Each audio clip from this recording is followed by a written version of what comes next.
మాజీ మంత్రి శైలజనాథ్ గారు కలిసి పరామర్శించడం జరిగింది. ఈ యొక్క పూర్తి వివరాలను ఆమెను అడిగి తెలుసుకున్న పరిస్థితి. ఈ అంశంపై మాట్లాడేందుకు మాజీ మంత్రి ఉన్నారు, వారితో మాట్లాడే ప్రయత్నం చేద్దాం. చెప్పండి, ఈరోజు అమ్మాయి చనిపోయి 8 సంవత్సరాలు అవుతుంది. ఏదైతే ప్రశ్నిస్తాను, పోరాటం చేస్తానని చెప్పేసిన నాయకుడు ఇప్పుడు ఏమీ మాట్లాడటం లేని సిచ్యువేషన్లో ఉన్నారు. ఎట్లా చూడొచ్చు అంటారు? నేను జస్ట్ చూడమేముంది కానీ నేను just I'm asking them only one thing. CBI enquiry అడిగితేనేమో సిబిఐ వాళ్ళు మా దగ్గర రిసోర్సెస్ లేవు, మాకు టైం లేదు, మనుషులు లేరని మాట్లాడతారు. ఇంత ప్రాముఖ్యతగా ఈ కేసు ఉన్న కేసు ఇది. అంతేకాకుండా ఇది న్యాయం సమస్య. ఇది న్యాయం. అట్లాగే సమాజంలో అసలుకి దళితులు అట్లాగే ఆదివాసీల యొక్క జీవితాలకి వాళ్ళ అనేక అంశాలకు సంబంధించిన మౌలిక సమస్య ఇది. అటువంటప్పుడు ఎలక్షన్లప్పుడు అనుకుంటాను బహుశా డిప్యూటీ సీఎం గారు చాలా ఎక్కువసార్లు మాట్లాడినట్లు ఎక్కువసార్లు ఆయన గారి నోట్లోంచి ఈ పేరు వచ్చి మేము విని ఉన్నాం. ఈ గవర్నమెంట్ వాళ్ళు ఏమి గవర్నమెంట్లకు అనుకూలంగా వ్యతిరేకంగా ఆ మాట ఏం లేరు. ఎవరు గవర్నమెంట్లో ఉంటే వాళ్ళని అడుగుతారు. ఎవరు గవర్నమెంట్లో ఉంటే వాళ్ళని అడుగుతారు. ఇప్పుడు జగన్ రెడ్డి గారు సీఎంగా ఉన్నప్పుడు గవర్నమెంట్ పరివిలో ఉన్న లా అలౌ చేస్తున్న అనేక అంశాలని ఫుల్ఫిల్ చేశారు. అట్లాగే ఇప్పుడు గవర్నమెంట్లోకి తెలుగుదేశం పార్టీ అలయన్స్ వచ్చింది కాబట్టి వాళ్ళు ఇంకా గట్టిగా మాట్లాడారు కాబట్టి న్యాయం జరుగుతుంది అనుకున్నారు. కానీ తీరా చూస్తే జరిగింది ఏంటంటే అసలు మేము ఎంక్వైరీ చేయలేము, మాకు డబ్బులు లేవు, మాకు మనుషులు లేరు, టైం లేదని పాపం సిబిఐ వాళ్ళు చెప్పే పరిస్థితి.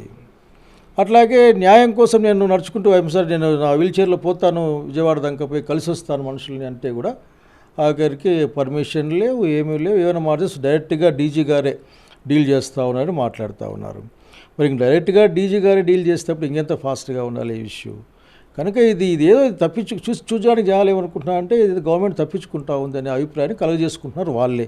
ఇందులో మా సమస్య ఏంది లేదు. ఏదైనా సరే వాళ్ళకి చెప్పేది ఒకటే. ఈ రోజున ఈ రెసిడెన్షియల్ స్కూళ్ళు అంత ఇష్యూలు వచ్చిన తర్వాత అనేక సంఘటనలు జరుగుతున్నప్పుడు, అనేక అవకతవకలు ఉన్నాయనే వార్తలు వింటున్నప్పుడు, ఒక కేసు ప్రత్యక్షంగా ప్రాణాలు కోల్పోయి మనము నిలబడ్డప్పుడు దానికి ఒక రేషనల్ కంక్లూజన్ని, న్యాయమైన కంక్లూజన్ ఇవ్వాల్సిన బాధ్యత ఈ సమాజంతో పాటుగా అసలుకి డిపార్ట్మెంట్కి, ప్రభుత్వానికి ఉంది. సో సత్వరం ఆ రోజు చెప్పిన డిప్యూటీ సీఎం గారు ఈరోజు దాన్ని వెంటనే టేకప్ చేయాలి. అట్లాగే ఆమె గొంతును ఆపే ప్రయత్నం చేయడానికి వీల్లేదు. మరి ఆమె ఏడవకూడదు అంటే ఎట్లా అవుతుంది? 8 సంవత్సరాలుగా ఏడుస్తూనే ఉన్నారు వాళ్ళంతా. ఆఖరికి తలుచుకొని ఏడుస్తూ ఉన్నారు. కనుక దానికి ఒక ముందు వచ్చేసి మీకు ఎవరు చెప్పారు, మీకు వెనక ఉన్నారు, ఇక్కడ ఎవరు లేరు. అంత వెనకుంటే ఆఖరికి ఎవరున్నారు? ఆమె దగ్గర ఆమె ఉన్నాడు, వాళ్ళ హస్బెండ్ ఉన్నారు. లేక ఎవరైనా ఉంటే పాపం పిల్లలు ఇట్లాంటి పిల్లలు వచ్చి సానుభూతి లేకపోతే పక్కన ఎవడే ఉన్నది అప్పనిస్తే ఆమె వెనక అంతా కాదు కదా. కనుక అటువంటి మాటలు కాకుండా తక్షణం ఆమె ఏదైతే తన గొంతు వినిపించుకుందాం, తన బాధ చెప్పుకుందాం అనుకుంటా ఉందో ఆ యాత్రకు అనుమతి ఇవ్వాలి. అంటే న్యాయం చేయకపోగా ఈరోజు చూసుకున్నట్లయితే న్యాయ పోరాటానికి తాను సిద్ధమైన పరిస్థితి. న్యాయం కావాలంటున్నారు. ఎవరైతే నిందితులు ఉన్నారో వారిని కఠినంగా శిక్షాలను కోరుతున్నారు.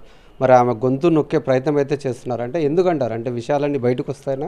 అంటే ఈ మధ్యకాలంలో ప్రజల గొంతుల్ని నొక్కడం అన్నది ప్రభుత్వానికి ఆనవాయితీగా మారిపోయింది.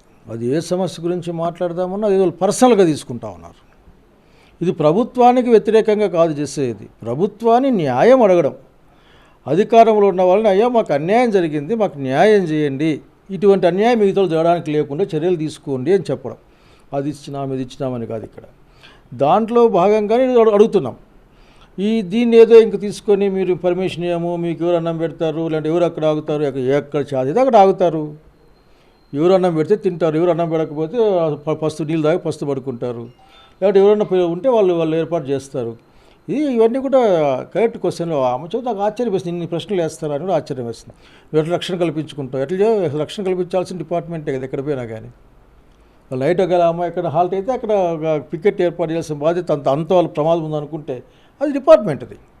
సో దీన్ని అంటే ఎట్లాగైనా గొంతు అణిచివేయాలనే కార్యక్రమం. కనుక ఇది వాళ్ళు దాన్ని పట్టించుకోకుండా ఇట్లా అణిచివేత కార్యక్రమాలు చేసే కొద్దీ అనుమానాలు ఎక్కువవుతాయి. కానీ సమాజానికి ఉన్న ఒక అనుమానాన్ని నివృత్తి చేయాల్సిన బాధ్యత ప్రభుత్వం పైన ఉంది. ప్రత్యేకించి ఈ విషయాన్ని పదే మాట్లాడిన ఆఖరికి డిప్యూటీ సీఎం గారి పైన ఉంది. కనుక డిప్యూటీ సీఎం గారు తక్షణం దీన్ని తీసుకుని డిపార్ట్మెంట్స్తో మాట్లాడి ఆయన అనేక శాఖలు రివ్యూ చేస్తారు.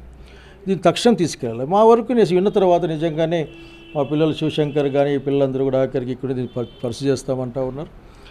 ఈ నెల ఈ పండుగ పోయిన తర్వాత ఖచ్చితంగా ఇదే ఎవరిని మాట్లాడినా డీజీ గారు చూస్తున్నారు అంటున్నారు. సో డీజీ గారితో కూడా కలిసేదానికి I will going to ask the appointment. అట్లాగే ఈ విషయాన్ని ఎక్సీఎం జగన్మోహన్ రెడ్డి గారి దృష్టి కూడా తీసుకెళ్తాం. వారు కూడా ఖచ్చితంగా ఇట్లా విషయాల పట్ల చాలా అసలు ఎట్లా ఉంటాయంటే ఇంకా చాలా గొప్పగా బిహేవ్ చేస్తారు అట్లా విషయాల పట్ల. సో ఐ హోప్ మనం చూస్తున్నాం అంటే 2017 ఆగస్టు 19వ తేదీన ఈ యొక్క అమ్మాయి అత్యాచారానికి గురై హత్యకు గురైన ఆ సంఘటనని చూసాం. అంటే అప్పుడు కూటమి ప్రభుత్వం ఉన్నా కానీ వారికి ప్రభుత్వం తరపున రావాల్సిన ఏదైతే రాయితీలు ఉన్నాయో అవి కూడా ఇవ్వలేని సిచ్యువేషన్లో జగన్మోహన్ రెడ్డి అధికారంలోకి వచ్చిన తర్వాత ఆ కుటుంబానికి న్యాయంగా ప్రభుత్వం తరపున ఏం రావాలో అవన్నీ చేశారు. అయితే మరి ఇప్పుడు రాబో విషయంలో మరి ఆ యొక్క కుటుంబానికి పార్టీ తరపున ఏమన్నా అండగా నిలబడే అవకాశం ఉందంటారా? I cannot say all those things. డెఫినెట్గా అంత కన్సర్న్ లేదంటే ఇంతసేపు మాట్లాడడం పేపర్లు తీసుకెళ్ళాం. పార్టీగాను బాధ్యత ఉంది, వ్యక్తిగతంగాను బాధ్యత ఉంది, అట్లా సమాజపరంగాను బాధ్యత ఉంది. డెఫినెట్గా ఈ విషయాన్ని పార్టీ దృష్టికి తీసుకెళ్తాం. అంటే వ్యక్తిగతంగా కూడా డీజీని కలుద్దాం అనుకుంటా ఉన్నాను. ప్యూర్లీ నేను ఐ ఫెల్ట్ ఇట్.